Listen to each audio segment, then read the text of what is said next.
আমাৰ ছাত্ৰ ছাত্ৰীসকল, এতিয়া তোমালোকে কিতাপখন উলিয়াই ল'বা। গোলাকাৰ দাপোনত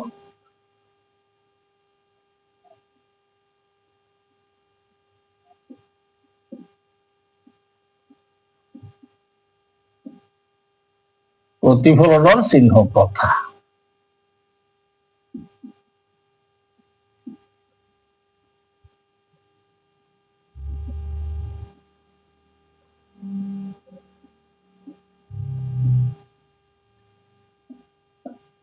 গোলাকাৰ দাপোনত প্ৰতিফলনৰ চিহ্ন প্ৰথা হৈছেনে? এতিয়া আমি গোলাকাৰ দাপোন, উত্তল বা অৱতল যিকোনো এটা দাপোন লৈ ললো। যদি অৱতল দাপোনেই ললো, এইটো হয়নে? ভিতৰলৈ ভাঁজ খোৱা এইটো অৱতল দাপোন। আমি মুখ্য অক্ষ টানি ললো, হয়নে? এইটো যেনিবা পি, এইটো এফ ধৰি ললো, এইটো যেনিবা চি ধৰি ললো। ইয়াত আমি বস্তু ৰাখিলো, হয়নে? ইয়াত বস্তু ৰাখিলো। গতিকে বস্তুটো কি কৰা হয়? দাপোনৰ সন্মুখত ৰখা হয়, আৰু সন্মুখটো সদায় বাওঁ হাতে। বুজিছানে? এতিয়া আমাৰ কাৰ্টেছিয় সমতল এখন আছে, কাৰ্টেছিয়ান প্লেন যিটো আছে, সেই প্লেনত আমি গ্ৰাফত যে পাইছো তেনেকুৱা ধৰণৰ চোৱাচোন। এইটো কাৰ্টেছিয়ান প্লেন, এইটো 0, এইটো এক্স, এইটো এক্স ডেছ, এইটো ৱাই, এইটো ৱাই ডেছ, হয়নে? এইটো Cartesian plane. Cartesian plane, Cartesian প্লেনত কি দেখা যায় যে যি মূলবিন্দুৰ পৰা সোঁহাতে কি ধনাত্মক, মূলবিন্দুৰ পৰা বাওঁহাতে ঋণাত্মক, নিগেটিভ।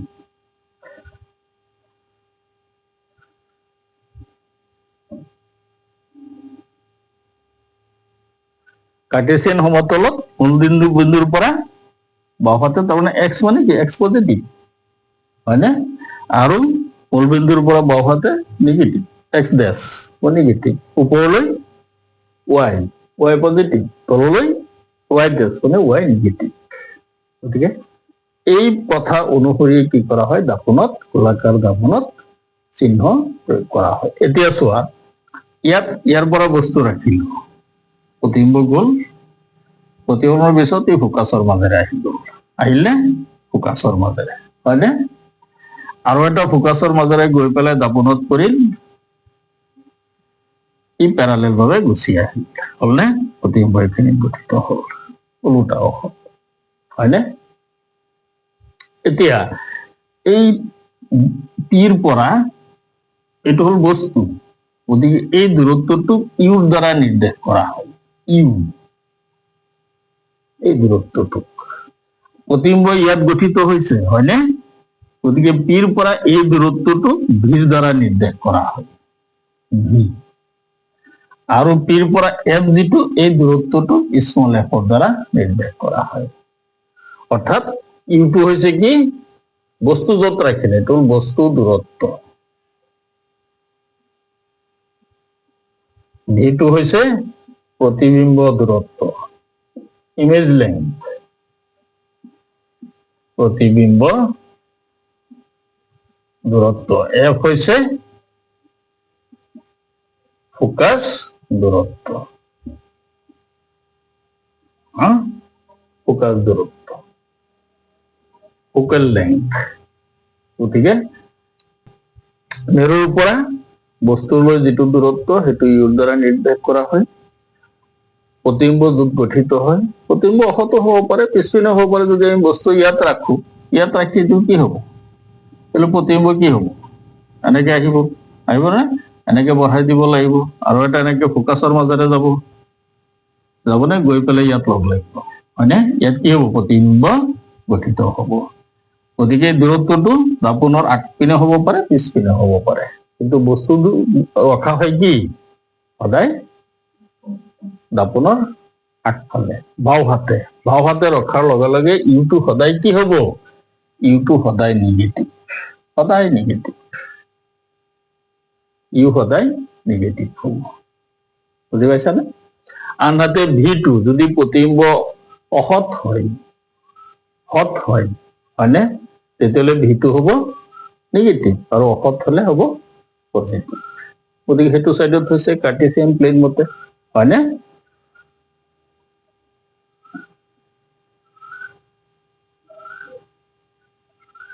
গতিকে অসৎ প্ৰতিবিম্ব যদি হয়, এইটো অসৎ প্ৰতিবিম্ব হৈছে, হয়নে? অসৎ প্ৰতিবিম্ব হৈছে, গতিকে এইটো কাৰ্টেছিয়ান সমতলৰ মতে কি হৈছে? ওপৰলৈ হৈছে। গতিকে এইটো কি হ'ব? ইয়াত ভিটো কি হ'ব? ভিটো ধনাত্মক হ'ব। ভি ধনাত্মক হ'ব ওপৰলৈ যদি হয় প্ৰতিবিম্ব। তললৈ যদি হয় ইয়াৰ উল্টাটো হ'ব নিগেটিভ কাৰ্টেছিয়ান প্লেন মতে, হয়নে? কাৰ্টেছিয়ান প্লেন মতে তললৈ হলে নিগেটিভ, প্ৰতিবিম্ব যদি ওপৰলৈ গুচি যায় তেতিয়াহ'লে এইটো কি হ'ব? পজিটিভ। আৰু প্ৰতিবিম্ব য'ত গঠিত হ'ল সেইটো হ'ল ভি, এইটো হ'ল ভি। গতিকে ভিটো কি দৰ্পণৰ সন্মুখ ফালে হ'ব পাৰে, ফালেও হ'ব পাৰে, আৰু ই ধনাত্মক হ'ব পাৰে। এইটো ভি ধনাত্মক হওক প্ৰতিবিম্ব, হয়নে? এইটো ভি ঋণাত্মক, সেইটো ধনাত্মক, এইটো ঋণাত্মক কাৰণ তললৈ গৈছে, হৈছে নে? গতিকে সেইটো ধনাত্মক, গতিকে প্ৰতিবিম্ব ধনাত্মক হ'ব পাৰে, ঋণাত্মক হ'ব পাৰে। গতিকে ধনাত্মক হ'ব কি? কিহৰ ক্ষেত্ৰত? অসৎ প্ৰতিবিম্বৰ ক্ষেত্ৰত। অসৎ প্ৰতিবিম্ব হলে ই ধনাত্মক, আৰু এইটো কি? সৎ প্ৰতিবিম্ব, ইয়াৰ ক্ষেত্ৰত কি হ'ব? নিগেটিভ। নিগেটিভ মানে কি প্ৰতিবিম্ব? সৎ প্ৰতিবিম্ব। গতিকে সৎ প্ৰতিবিম্ব হলে প্ৰতিবিম্ব দূৰত্বটো হ'ব কি? ঋণাত্মক। অসৎ প্ৰতিবিম্ব হলে প্ৰতিবিম্ব দূৰত্বটো হ'ব ধনাত্মক। খুঁটি নাতিবিলাক ভালদৰে মনত ৰাখিবা, অংক আছে, অংকবিলাক কৰাম, তেতিয়া বস্তুখিনি ভালদৰে বুজি পাবা। এতিয়া কাৰ্টেছিয়ান প্লেন মতে আমাৰ ক্ষেত্ৰটো কি কৰা হয়? গোলাকাৰ দৰ্পণৰ ক্ষেত্ৰতো বস্তু দূৰত্ব, প্ৰতিবিম্ব দূৰত্ব আৰু ফোকাছ দূৰত্ব নিৰ্ণয় কৰা হয়, হৈছে নে? যে ইউটো সদায় নিগেটিভ, কাৰণ ইউটো বাওঁহাতে ৰখা হয়, দৰ্পণৰ সন্মুখ ফালে ৰখা, ই সদায় নিগেটিভ। এইটো নিগেটিভ হ'ব পাৰে, পজিটিভ হ'ব পাৰে। প্ৰতিবিম্ব যদি অসৎ হয় ধনাত্মক হ'ব পজিটিভ, আৰু প্ৰতিবিম্ব যদি সৎ হয় ই কি হ'ব? নিগেটিভ। এতিয়া দৰ্পণখন অৱতলে হওক বা উত্তলে হওক কথা নাই। গতিকে কাৰ্টেছিয়ান প্লেন মতে আমাৰ চিহ্নখিনি এইখিনি। আৰু এফটো যিহেতু আমি কি এফটো দৰ্পণৰ সন্মুখ পিনে পাইছো নে নাই? অৱতল দৰ্পণ, হয়নে? অৱতল দৰ্পণৰ ক্ষেত্ৰত এফটো কি হ'ব? যেহেতু বাওঁহাতে আছে নে নাই? কাৰ্টেছিয়ান প্লেন মতে বাওঁহাতে কি? ঋণাত্মক, হয়নে? গতিকে এফটো কি হ'ব? অৱতল দৰ্পণৰ ক্ষেত্ৰত ঋণাত্মক। আনহাতে উত্তল দৰ্পণৰ যিকেইটা আঁকা হৈছিল সেইকেইটা কেনেকুৱা আছিল? উত্তল দৰ্পণৰ ক্ষেত্ৰত ইয়াত বস্তু ৰাখিলো, এনেকে গ'ল নে নাই? গতিকে গৈ পেলাই কি হৈছে ইয়াত? গতিকে ইয়াত দৰ্পণৰ পিছফালে হ'ল নে নাই? গতিকে উত্তল দৰ্পণৰ ক্ষেত্ৰত কি হ'ব? Negative F. বস্তু দূৰত্ব, ফোকাছ দূৰত্বটো নিগেটিভ। আমি পিছত আৰু ভালদৰে পাম। যিয়েই নহওক চোৱা,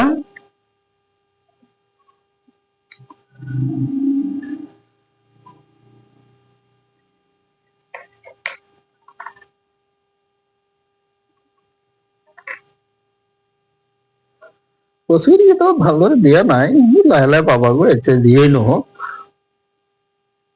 এতিয়া আমি কি গম পালো? তোমালোকে নোট বনাই ল'ব পাৰা যে অসৎ প্ৰতিবিম্বৰ কাৰণে ভি ধনাত্মক, অসৎ প্ৰতিবিম্বৰ কাৰণে ভি ঋণাত্মক, অৱতল দৰ্পণৰ এফ ঋণাত্মক, উত্তল দৰ্পণৰ এফ ধনাত্মক, ফোকাছ দূৰত্ব।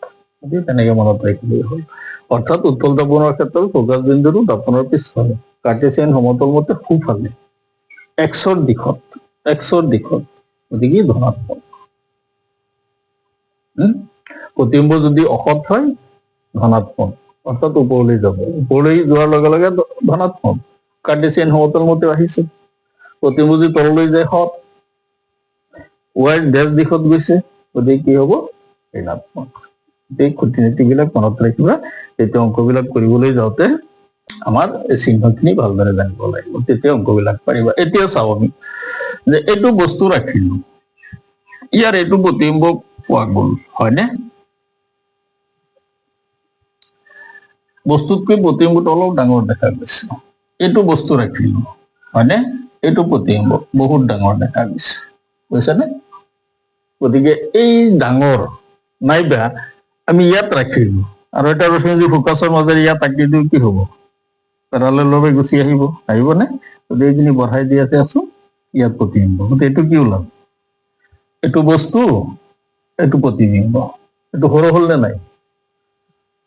সৰু হোৱাৰ লগে লগে কি ওলাম যে ডাঙৰ প্ৰতিবিম্বও পালো, সৰু প্ৰতিবিম্বও পালো নে নাই? গতিকে এই ডাঙৰ সৰু যিটো এইটো কোৱা হয় মেগনিফিকেণ্ট, এমৰ দ্বাৰা নিৰ্দেশ কৰা হয়। এম বিবৰ্ধন, এমটোক কোৱা হয় বিবৰ্ধন, বিবৰ্ধন বুলি কোৱা হয়। দাপোন এখনৰ বিবৰ্ধন অৰ্থাৎ প্ৰতিবিম্ব কিমান ডাঙৰ হ'ল বা কিমান সৰু হ'ল সেইখিনি আমি যাৰ দ্বাৰা প্ৰকাশ কৰিম সেয়ে হৈছে কি বিবৰ্ধন। বুজিছানে? মেগনিফিকেণ্ট কিমানখিনি ডাঙৰ হ'ল বা কিমানখিনি সৰু হ'ল। গতিকে এই বিবৰ্ধনটো এতিয়া এই বিবৰ্ধনটো আমি পাম প্ৰতিবিম্ব ডাঙৰ হ'ল নে সৰু হ'ল তাৰ ওপৰত। গতিকে প্ৰতিবিম্বৰ যিটো আকাৰ সেই আকাৰটোক সাধাৰণতে লিখা হয় এইচ ডেছৰ দ্বাৰা, এইচ ডেছ, আৰু বস্তুৰ যিটো আকাৰ সেই আকাৰটো লিখা হয় এইচৰ দ্বাৰা। গতিকে এম ইকুৱেল কি প্ৰতিবিম্বৰ আকাৰ ডিভাইড বস্তুৰ আকাৰ, অৰ্থাৎ প্ৰতিবিম্বৰ আকাৰ ডিভাইড কি আহিব বস্তুৰ আকাৰ। গতিকে বিবৰ্ধনটো এই বস্তু আৰু প্ৰতিবিম্বৰ অনুপাতৰ সহায়ত নিৰ্দেশ কৰা হয়। এম হৈছে বিবৰ্ধন, এইটো এটা অনুপাত, আৰু সেই অনুপাতটো ক'ৰ পৰা আহিব বস্তু দূৰত্ব, প্ৰতিবিম্বৰ আকাৰ আৰু বস্তুৰ আকাৰৰ পৰা। যদি প্ৰতিবিম্বৰ আকাৰ বস্তুৰ আকাৰ দিয়া আছে 3 সেন্টিমিটাৰ, প্ৰতিবিম্ব পাই গ'লা 5 সেন্টিমিটাৰ, তেতিয়াহ'লে কি হ'ব প্ৰতিবিম্ব পাই গ'লা 5 সেন্টিমিটাৰ, কি হ'ব 5/, বস্তু কিমান 3, 5/3, গতিকে কি হ'ব 1.61 হ'ব, হয়নে?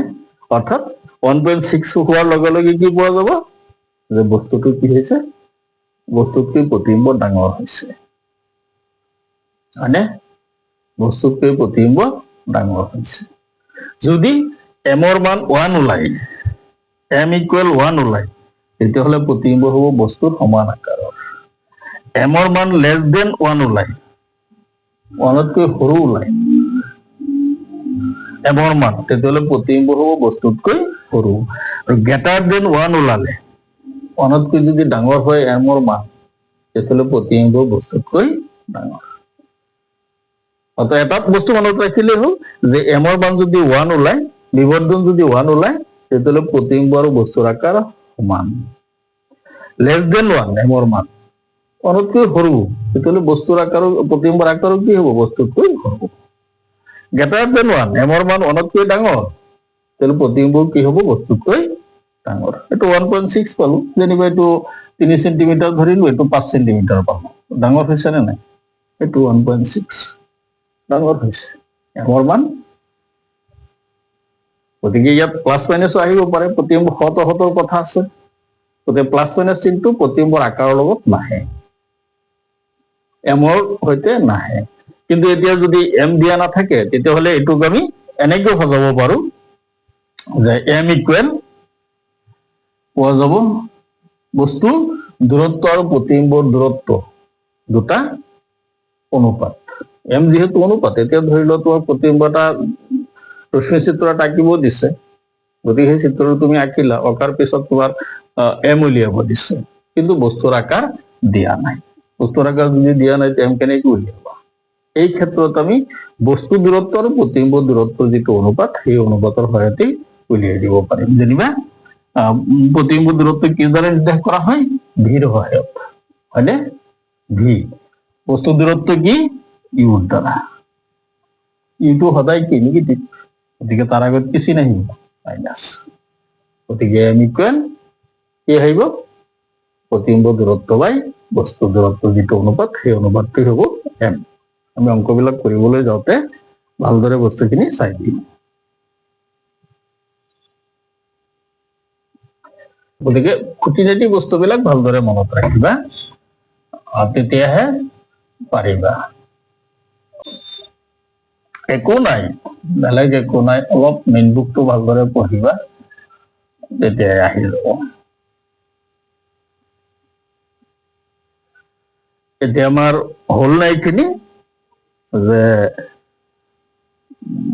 বস্তু দূৰত্ব, প্ৰতিবিম্ব দূৰত্ব আৰু ফোকাস দূৰত্ব, হয়নে? আমি 3টা কণ্ডিশ্যন পালো। এতিয়া ইহঁতৰ মাজত কি আছে? এটা সম্পৰ্ক আছে। বস্তু দূৰত্ব আমি অংক কৰিবলৈ যাওঁতে এটা সম্পৰ্ক পাম। বস্তু দূৰত্ব যদি ইউ হয় তেতিয়াহ'লে আমি সম্পৰ্কটো পাম 1/u প্লাস প্ৰতিবিম্ব দূৰত্ব ভি হয় 1/v, তেতিয়াহ'লে আমি পাম 1/f।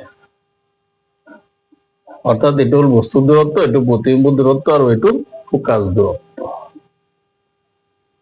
আছে না? গতিকে এইটো হল গোলাকাৰ দাপোনৰ ক্ষেত্ৰত এইটো প্ৰমাণ আছে, কিন্তু প্ৰমাণটো আগলৈ পাবা তোমালোকে, এইখন কিতাপত নাই। প্ৰমাণ আছে কেনেকৈ এইটো ওলাই। এইটো হল গোলাকাৰ দাপোনৰ সূত্ৰ। এইটো দাপোনটো উত্তলো হব পাৰে, অৱতলো হব পাৰে, দুয়োটা দাপোনৰ ক্ষেত্ৰত। বট concave or convex mirror. Both concave and convex mirror দুইটা দাপোনৰ ক্ষেত্ৰতে আমাৰ সূত্ৰ হ'ল এইটো। এইটো হৈছে বস্তু দূৰত্ব, বিটো হৈছে প্ৰতিবিম্ব দূৰত্ব আৰু এফটো হৈছে ফোকাস দূৰত্ব। পাইছানে? ধৰিব পাৰিছানে? এতিয়া এফ আৰু আৰৰ আগত এটা সম্পৰ্ক পাইছিলো আমি, গতিকে কি এইটো কি আছিল? এইটো যেনিবা 1/u ঠিকেই ৰাখিলো, প্লাস 1/v এইটো ঠিকেই ৰাখিলো, 1/f, এফ ইকুৱেল কি আছিল?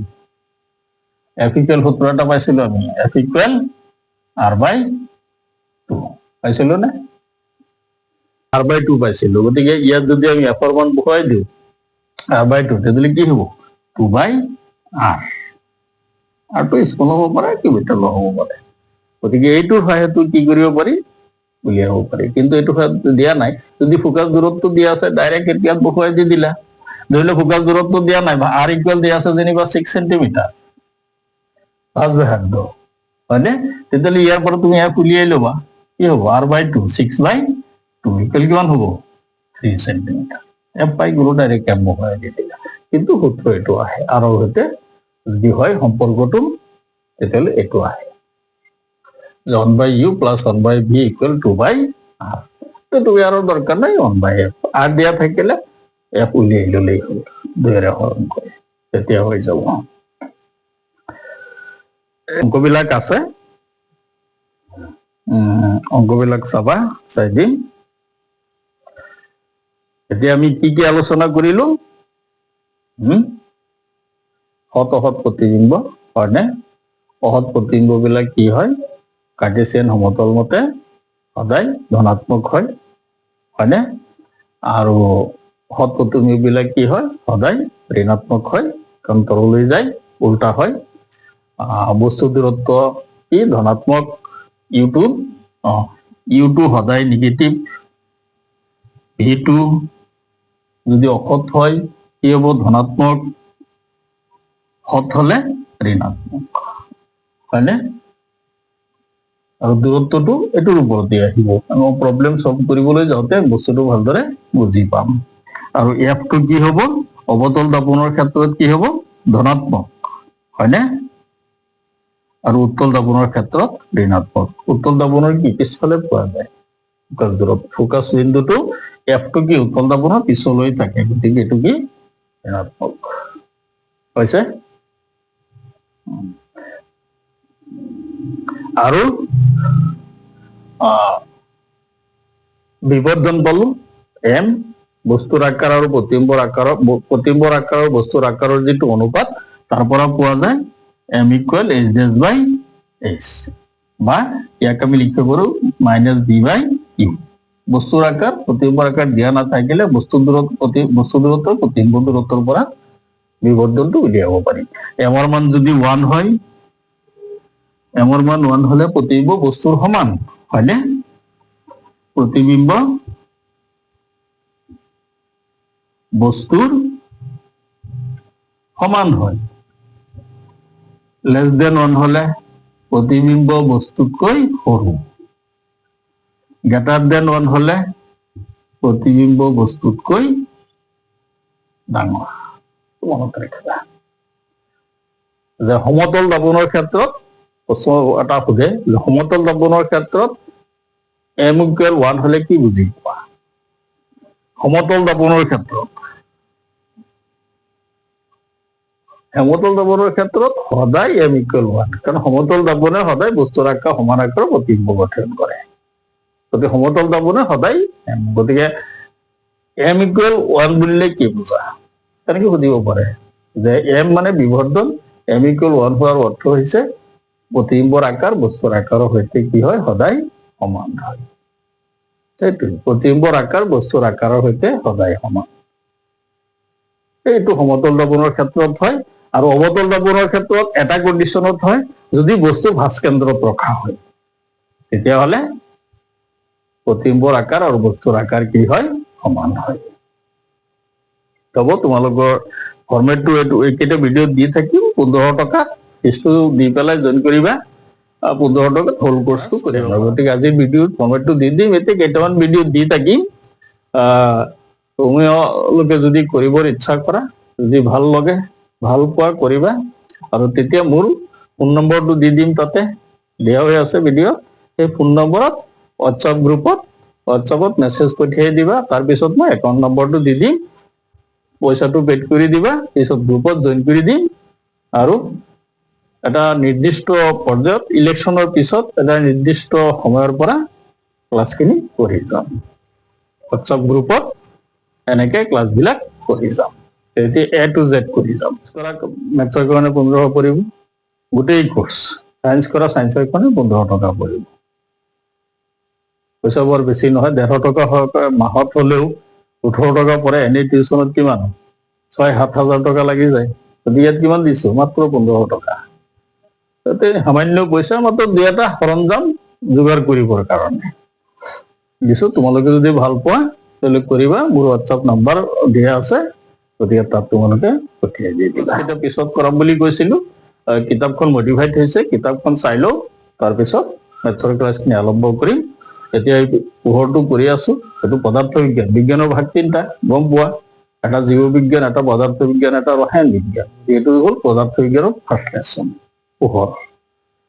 গোটেই বস্তুখিনি বুজি ল'বা, বুজিবলৈ যত্ন কৰিবা, তেতিয়া যিকোনো ধৰণৰ প্ৰশ্ন সোধক পাৰিবা। আৰু মেইন বুকখন ফ'ল' কৰিবা। তাৰ প্ৰাসংগিক প্ৰশ্নবিলাকো মন কৰিবা, প্ৰাসংগিক প্ৰশ্নবিলাকো সোধে। হ'ব, থাকক, থেংক ইউ।